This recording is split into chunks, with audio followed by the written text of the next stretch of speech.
Supreme Court, expressing concern over the farmers' agitation, criticized the Punjab government on Thursday for its handling of the situation. The bench described the state government's approach as inappropriate and questioned why it could not pursue farmer leader Jagjit Dhaliwal to receive medical care while continuing his fast and protest. The court also took issue with certain statements made by farmer leaders, calling them objectionable, and emphasized that such remarks should be discouraged. It noted that some individuals seemed intent on escalating tensions while clarifying that the court never intended for the farmers to end their fast. A special bench comprising Justice Suryakant and Justice Sudhanshu Dhulia admonished the Punjab government, stating its stance was counterproductive to reconciliation.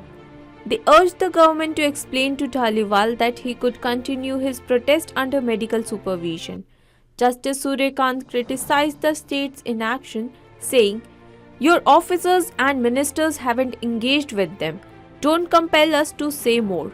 Have you even informed them about the committee formed for this issue?" The court has given the Punjab government 2 days to address Dhaliwal's health concerns and engage with the protesting farmers, setting the next hearing for Monday, January 6th. Amid ongoing reports of mistreatment of Hindu minorities in Bangladesh, the Chittagong court has denied the bail plea of Hindu saint Chinmoy Krishna Das. He was forcibly arrested at Hazrat Shah Jalal Airport in Dhaka on November 25, 2024 on sedition charges, sparking widespread protest across Bangladesh. Chinmoy Krishna Das was presented in court today under tight security. After a 30-minute hearing where both sides presented their arguments, the judge rejected the bail request. Notably, 11 Supreme Court lawyers represented Chinmoy Das in court. His lawyer, Apurva Kumar Bhattacharya, stated that as a member of the Supreme Court and Chittagong Bar Association, a local lawyer seal was unnecessary. Earlier, on December 3rd, the petition had been dismissed due to the absence of a power of attorney and the lawyer's presence, with January 2, 2025 set for the next bail hearing. The Bangladesh Hindu Buddhist Christian Unity Council labeled the charges against Chinmoy Das as baseless.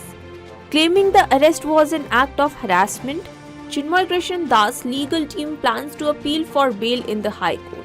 The NIA Special Court in Lucknow has delivered a significant verdict in the 2018 Kasganj murder case of Chandan Gupta. Nearly 6 years after the incident, the court convicted 28 individuals while acquitting 2 due to insufficient evidence. The sentencing of the convict is scheduled for Friday, January 3rd.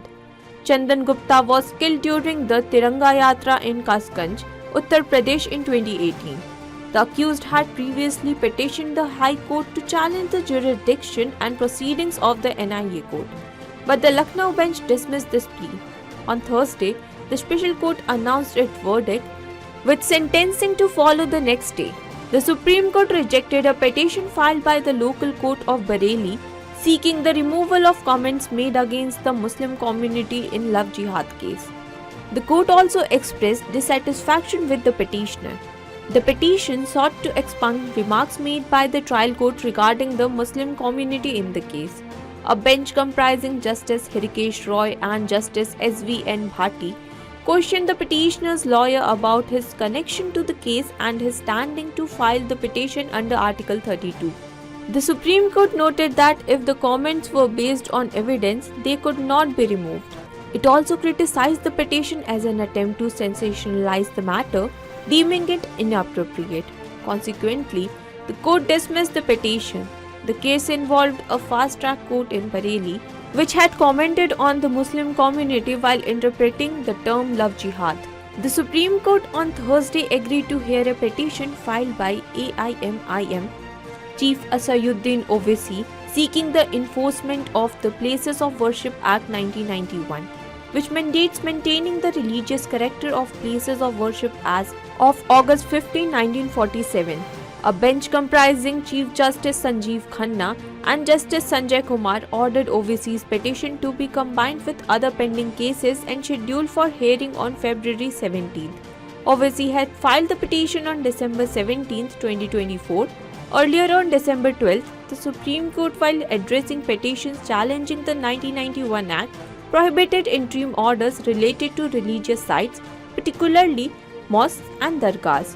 Notably, 6 other petitions, including one filed by Advocate Ashwini Upadhyay seeking the repeal of Section 2, 3 and 4 of the Act, are pending before the court. This petition argued that the provisions infringe on the judicial rights of religious communities. Watch our special programs and share the videos to stay updated with the daily court proceedings.